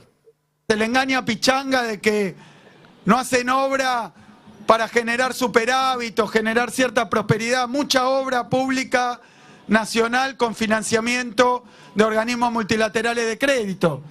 No es presupuesto, no es presupuesto, es crueldad, es desinterés, es ineficiencia y es ineptitud. Eso es lo que hoy gobierna la Argentina y es incapaz de poner un ladrillo arriba del otro, de hacer una ruta, una autopista, por más que se necesite y esté financiada de afuera. Y alguien podría decirme que bueno, que no se quieren endeudar, que por eso, que no quieren endeudar a la Argentina. Lo escuchamos a Milei verseando con que las generaciones venideras, el equilibrio intertemporal, las funciones de utilidad, cuando habla en chino y en idioma incomprensible, es porque está mintiendo y no quieren que entiendan la enorme estafa que está haciendo. Bien, ahí entonces lo escuchábamos hablando de obra pública y yendo directamente contra Milei, como no se escuchan otros gobernadores con ese nivel de confrontación. Te sumo una cosita. Ayer pregunté por primera vez, porque es una duda que tenemos todos, pero es algo obvio que ya se ve, y es por qué Milei no le está contestando a Cristina y le está contestando, lo está subiendo a Axel, y esto va a ser así. Es una estrategia. Me contaban en Rosado hoy que el gobierno considera a Axel Kicillof hoy el principal dirigente de la oposición y del PJ. El líder de la oposición y del PJ. El gobierno Axel Kicillof. Por eso Milei dejó de contestarle. Esto es un hecho que está en las redes. No le contestó más a Cristina hace... Le contesta la cuenta de Caputo. Una de las cuentas de la cuenta de Caputo y algunos más. Pero Milei no le está contestando. Y me dijeron que no le va a contestar más directamente a Cristina. Va a confrontar mano a mano directamente con Kicillof. Por eso, y esto bueno es una nota del sábado pasado, publiqué en El Destape, que esto ya... por lo menos me lo confirman, aquí como terminan las negociaciones, por eso Esper va a ser cabeza de diputados de la lista de la provincia de Buenos Aires. Eso te iba a decir, no tan mano a mano, ¿no? Porque lo usa Esper de todo caso como de matón, para que vaya, pegue, y después él levanta lo que le contesta experta a Kicillof. Eso exactamente. Bueno, esa va a ser, sí. Pero por eso digo, la confrontación de Esper con Kicillof, porque van, a ver... con todo, con la agenda de la inseguridad, sobre todo, por eso lo van a usar, y yo lo pongo a usar, en verdad el gobierno no lo está usando, pero lo van a usar Esper con esto, en este caballito. Lo que hablábamos al principio, correr un poco pero el eje de la discusión. Pero para mí es una novedad esto, es algo que quizás parecía claro, pero no estaba muy claro contra quién. Bueno, la confrontación de Milei va a ser contra Kicillof directamente. Bien, ¿Por qué no lo sé? Y la de Kicillof contra Milei. Y la de Kicillof contra Milei, porque eso también se ve cada vez que el gobernador bonaerense habla. Habló ayer también del Fondo Monetario Internacional, obviamente uno de los temas centrales en este momento de la agenda económica, y esto es lo que decía. No es para festejar, cuanto más nos presten, más desastre están haciendo y más compromisos nos quieren dejar para adelante. ¿Desde cuándo se festeja que te preste plata y te condicione el Fondo Monetario? ¿Desde cuándo? ¿Desde cuándo que esa plata se use para hacer ninguna obra, para mejorarle la vida a nadie, sino para sostener una timba que parece no tener fin? Por eso yo creo que hoy que recorríamos también obras, y miren lo que anticipo que va a pasar, voy a hablar de una obra que es en otro distrito, pero acá en la provincia de Buenos Aires, cuando a otro le va bien, no le echamos la culpa ni nos enojamos, nos alegramos y los aplaudimos. Balcarce va a tener su autódromo que estaba parado hace no sé cuánto tiempo, que va a traer al automovilismo de la región, de la provincia. Es una inversión, es obra pública, va a traer actividad privada, ingreso. Bien, y por último, una novedad también, que Kicillof está empezando a incorporar a su discurso una crítica a Elon Musk, a los supermillonarios, a todo ese fenómeno que nosotros acá venimos relatando y que está obviamente acelerándose a partir de la llegada de Trump al poder en Estados Unidos y tomando un lugar cada vez más importante en las discusiones políticas, porque son las que le dan contexto a las discusiones políticas. Y ayer habló puntualmente con nombre y apellido de Elon Musk, Axel Kicillof. Si quieren, escuchamos qué fue lo que dijo. Hoy iniciamos la jornada bien temprano en Balcarce. Como siempre que hacemos las conferencias, también hacemos un encuentro de empresarios, de sectores productivos. Estuvimos reunidos con muchísimos empresarios, se desbordó el salón. Son reuniones muy importantes. Por supuesto que no viene ni Trump, ni Elon Musk, ni ningún multimillonario. Vienen productores y empresarios de la provincia que gobernamos, que han votado y a los que le debemos respuesta y solución. Bien, él ya había hecho algunas comparaciones similares, pero siempre poniendo el foco en Milei. Decía, bueno, Milei prefiere juntarse con Elon Musk y no con los empresarios. Acá apuntó directamente a ese problema que tiene su epicentro en Estados Unidos, pero que nos toca muy de cerca. Y déjame terminar, Roberto, comentándote un poco cómo sigue esto, porque vos decías, el 22 va a ser el acto. 2 días antes, el jueves 20, el gobierno quiere que el Senado dictamine y transforme en ley la suspensión de las PASO. Entonces hay una expectativa de si Axel finalmente en ese acto va a oficializar el desdoblamiento de las elecciones bonaerenses. La información que tengo yo es paño frío. Es paño frío, por varios motivos. Por un lado, porque desde el gobierno de la provincia están esperando a que se publique el nuevo calendario electoral, no solo que salga la ley, porque tienen que saber cómo quedan las fechas del calendario electoral para adaptarlo al calendario que propongan en la provincia de Buenos Aires. Pero además ha habido ciertos movimientos en las últimas horas. Sabemos que el bloque peronista, que en la Cámara de Diputados votó partido en 4 fracciones, positivo, negativo, abstenciones y ausentes, y que en el Senado se dirige a una votación similar, porque hay un grupo que quiere votar en contra, hay un grupo que está dispuesto y decidido a votar a favor, y algunos que no quieren entrar en esa pelea. Y apareció una nueva versión en las últimas horas, y esa versión es que desde el sector más renuente a votar la eliminación de las PASO, que es el más cercano a Cristina Fernández de Kirchner, están proponiendo unificar la posición de todo el bloque de acompañamiento para que no vuelva a mostrarse partido, ya asumiendo que las PASO van a eliminarse, que los votos están, pero ¿a cambio de qué? De postergar el tratamiento de ese tema, no hacerlo el jueves 20, último día de las sesiones extraordinarias, sino hacerlo después del 1 de marzo en sesiones ordinarias. ¿Cuál es la explicación que dan desde el peronismo? Bueno, eso permitiría que en esa sesión, que el gobierno va a tener que hacer sí o sí, nosotros podamos meter otros temas que queremos que se traten. Durante sesiones ordinarias es más flexible el temario que se trata en las sesiones. ¿Qué te dicen algunos senadores del peronismo que están del otro lado y que están negociando o recibiendo esta propuesta? Que lo que quieren en realidad es empiojarle el calendario a Axel Kicillof, porque si las PASO no se eliminan hasta mediados de marzo, el calendario de la provincia no se puede definir hasta después de que eso se elimine, y eso lo dejaría a Axel Kicillof con menos margen para finalmente desdoblar, que es lo que le están pidiendo más de 100 intendentes a esta altura del partido. Del peronismo, del radicalismo, incluso algunos del PRO. Entonces, ojo a lo que se defina de la agenda parlamentaria del Senado en los próximos días, porque la agenda bonaerense y la interna bonaerense está metiendo cola ahí en el tratamiento del tema PASO en el Senado de la Nación.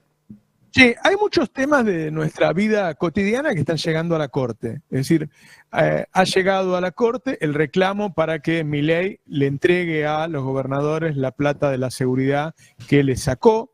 Hay reclamos en la Corte de tipo económico, laboral. Hay un montón de cosas que impuso Milei y que están en la Corte en este momento. Milei dice, para que me aprueben todo lo que yo quiero, necesito que entre el hijo, que entre Mansilla y que el nuevo presidente de la Corte entonces sea Lorenzetti. Va por eso. ¿Y qué va a pasar, Diego? Bueno, justamente la semana que viene, un poco en relación con lo que venía diciendo Nico, el jueves 20 es la fecha que tiene el gobierno en el calendario para aprobar el pliego de Ariel Lijo y García Mansilla. Apareció el dictamen, porque este dictamen que tiene 9 firmas y que avala al juez Ariel Lijo como miembro de la futura Corte, fue firmado en agosto del año pasado. Hasta ahora el gobierno no lo había mostrado. De repente, en las últimas 48 horas, apareció el dictamen. Raro. Claro, estaba en algún cajón, no sé si de Sebastián Amerio, de Santiago Caputo. Perdón, en medio del debate de ficha limpia. En medio del debate de ficha limpia. Exactamente. Ahí, a ver si podemos ampliar quién firmó. Esto es del 21 de agosto de 2024. Y ahí vas a ver que están los senadores, por un lado, que obviamente pertenecen al gobierno. Está Tauche, por ejemplo. Está Carlos Omar Arce. Está Camau Espínola. El colaboracionismo. Pero hay 3 firmas de aliados de Cristina o del peronismo.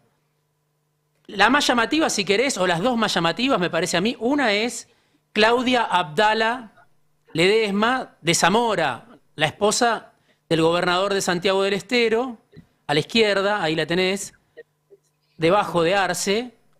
Íntima de Cristina.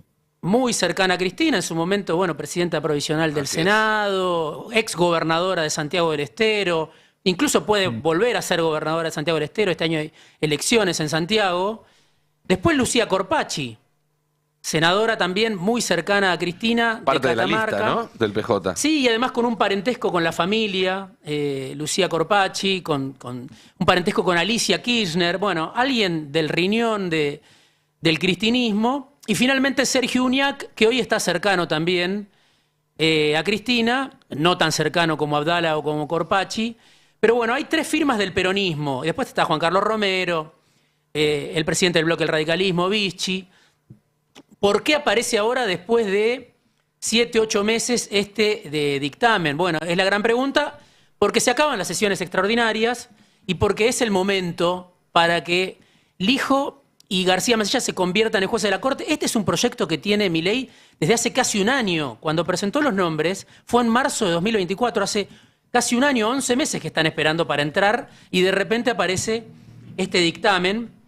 Escuchá lo que le decía Mariano Recalde. Bueno, justamente en esas horas donde se firmó ese dictamen, Mariano Recalde habló con Ari en el Destape y le decía esto, lo tenemos en el tape 2, sobre Lijo en la Corte. ¿Qué podrían negociar, Mariano, que fuera tan importante como un juez de la Corte? Un juez de la Corte. Hay muchas cosas que se pueden hablar, leyes para la gente, qué sé yo. La verdad que está abierta la puerta. Después, si alguien la traspasa y esto prospera, lo veo por ahora muy, muy difícil.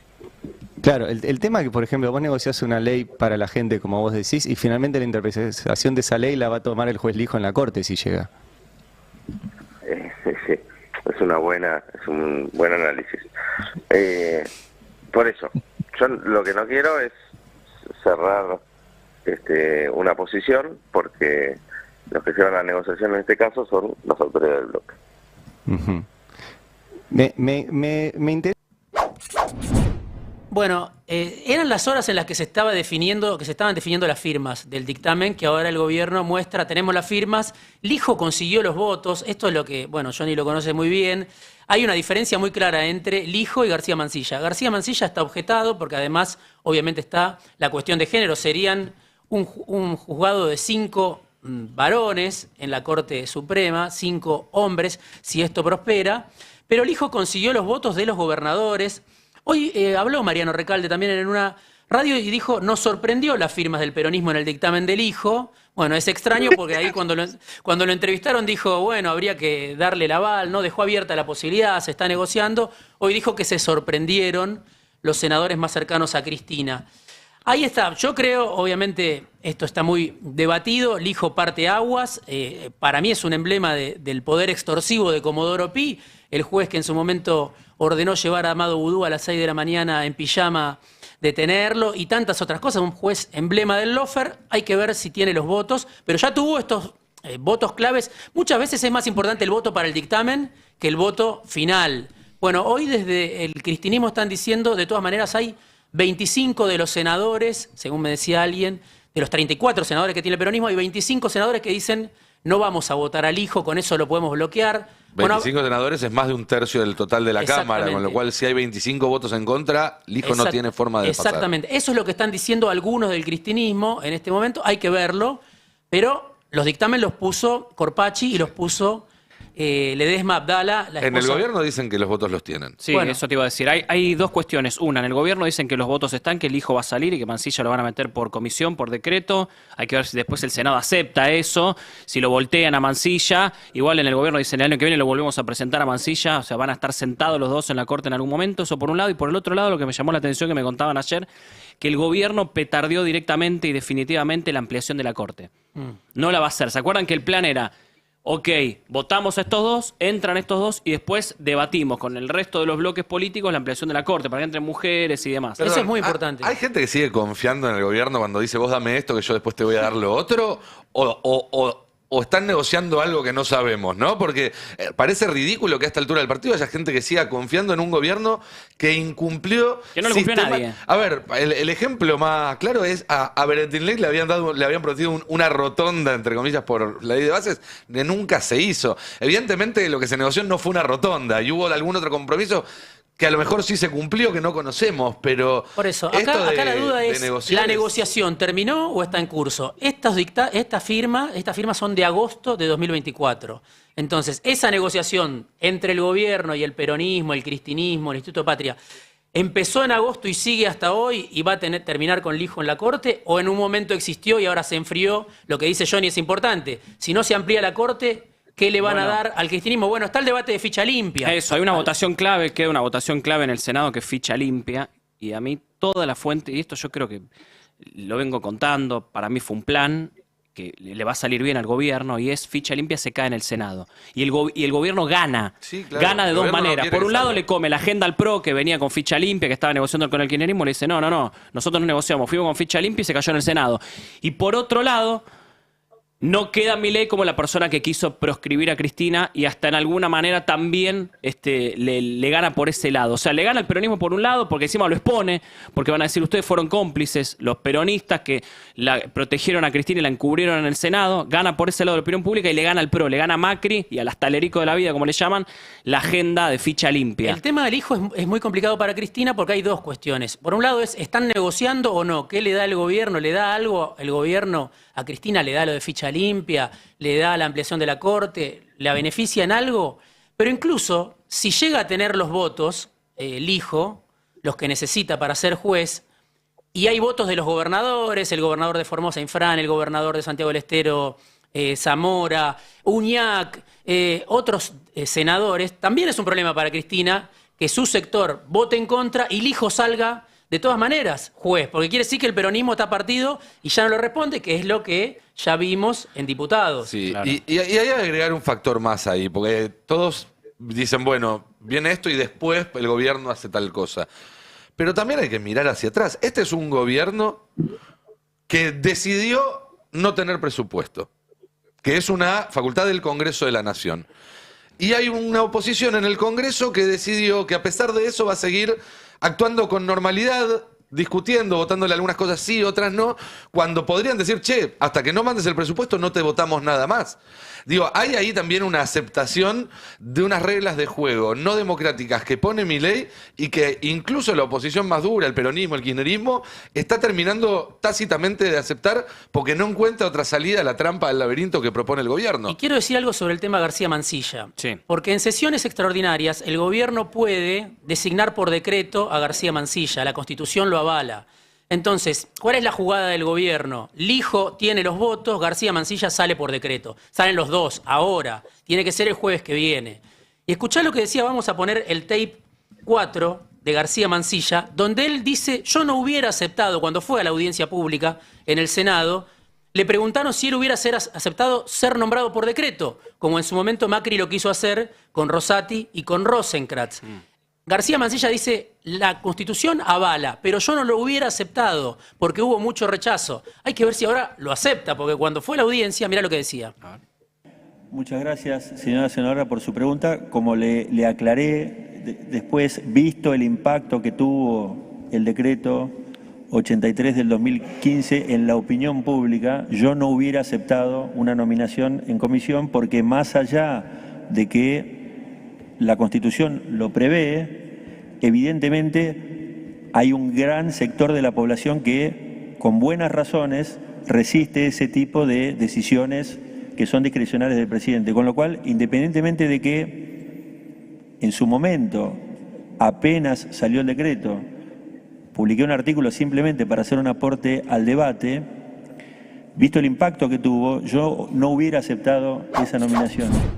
Bueno, esto era cuando se debatía en agosto del año pasado otra vez, por eso digo, no sabemos qué pasó, hay una opacidad absoluta desde agosto hasta ahora, pero García Mansilla dijo, yo no acepto ser nombrado por decreto. Ahora el gobierno, a mí me dicen, lo quiere nombrar por decreto en sesiones extraordinarias, porque en sesiones ordinarias no puede ser nombrado por decreto. Milei quiere la foto del 1 de marzo, a ver, esto vamos a recordar a la gente. El 1 de marzo es apertura de sesiones ordinarias. Milei va a hacer un acto igual al año pasado. Va a dar un discurso en el Congreso. El sábado, cada sábado 1 de marzo a las 21 horas, va a estar Milei un discurso y quiere la foto ya lista ahí con la Corte Suprema completa a su lado, con los 5 jueces, y ese 1 de marzo tener la foto con Lijo y García Mansilla sentados en el Congreso. Eso implica que si entran Lijo y García Mansilla por la ventana, Rosati va a ir a sentarse ahí, cosa que yo no estoy seguro de que vaya a hacerlo, ¿eh? Sí, porque obviamente que el operativo es que Lorenzetti vuelva a ser el presidente de la Corte.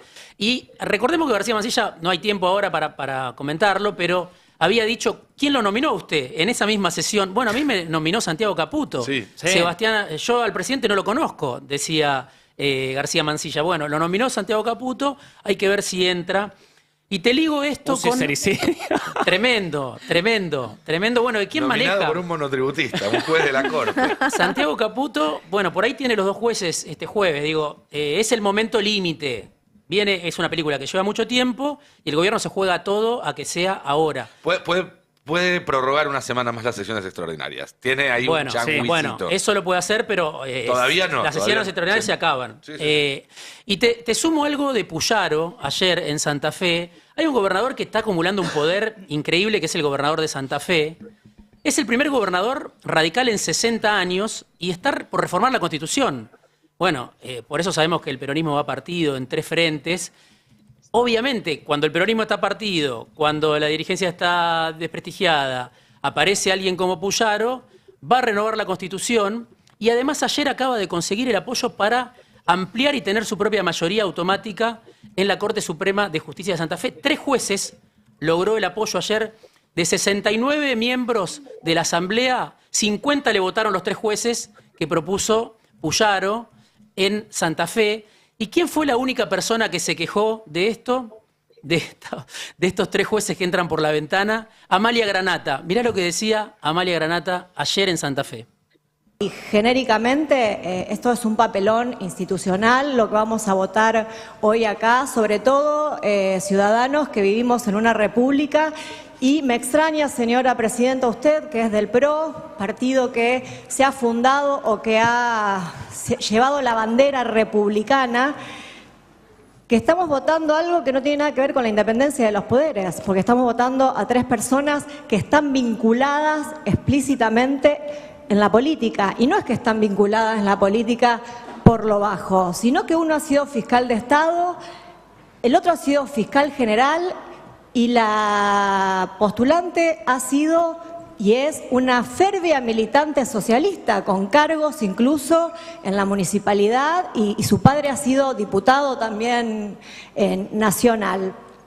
El señor Rubén Weder, que se acuerdan en noviembre cuando le dije al señor Omar Perotti que ella había arreglado sus votos con el gobernador Maximiliano Puyaro para ponerlo al señor Weder de ministro de la Corte, y no soy bruja, solo manejo información, son los años de periodismo que me dio este manejo de la información que tengo.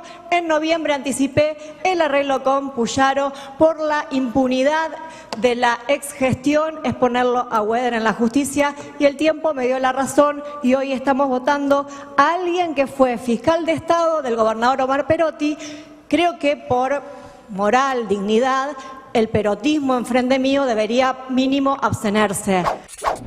Mirá Granata, ¿eh? Bueno, ¿existe el perotismo? Granata sí existe y es importante. Bueno, Granata denunciando un pacto y denunciando que no hay independencia de poderes, un socialista, un radical, un perotista.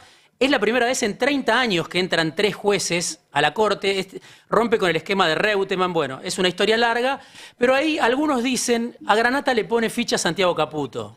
Y hay una pelea de Granata, de Santiago Caputo con Karina Milei, eso lo dejamos para otro día, pero que estaba asesorada en su momento, Granata, por la consultora de Santiago Caputo.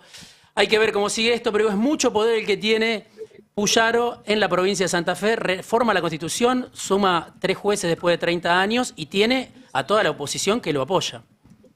Mira vos. Che, cierro con un tema. Nosotros empezamos el programa diciendo, bueno, la verdad es que la gente está muy mal y la tele le cuenta que está muy bien. Esa tele que le cuenta que está muy bien, está mal. Cuando uno lo ve, los canales miden 1,5 puntos, 2 puntos, esos son 150, 200.000 personas, les va muy mal. Se armó otro canal de extrema derecha, hay 3 canales de extrema derecha ahora, porque La Nación Más se ha radicalizado con Jonathan Viale, La Nación Más y América 24. Se publicó estos días que les va muy mal a todos, pero al que peor le va es a América 24, que invirtió un dineral y primero contaban que llegó a quedar atrás de Canal 26, que muestra, a ver, en ese caso, muestra cosas internacionales o cosas de información general, que bueno, no son política, y lo que está contando este analista de medios es que los gerentes de América le piden que se radicalicen a los periodistas. Es decir, hay 3 canales de extrema derecha compitiendo por poca gente que quiere ver, no solo extrema derecha, hay poca gente que quiere ver televisión, cada vez menos, y entonces se radicalizan. Quiero decir, la extrema derecha se radicaliza, no sé cómo llamarle, ¿no? Las autoridades de los canales le piden que sean aún más feroces, que se corran aún más a la extrema derecha. Bueno, eso es lo que vamos a ver en los medios en los próximos tiempos. Exageraciones, aberraciones, agravios, hay mucho agravio todo el tiempo, y sostener posiciones cada día más extremas. Así como Milei se va a ir a radicalizar ahora a Estados Unidos nuevamente con un discurso que agrede a las mujeres, que agrede a las diversidades, bueno, estos canales que ya de por sí son de extrema derecha, se están dando cuenta que no le alcanza y apuestan a ser aún peores, apuestan a radicalizarse. Bueno, ya nos tenemos que ir. Muchas gracias a todos y a todas y buen fin de semana. Mucha gente, tuvimos una muy buena semana. La tele no anda bien, pero el streaming anda bárbaro. Chao, un abrazo. Chao. El Destape 1070.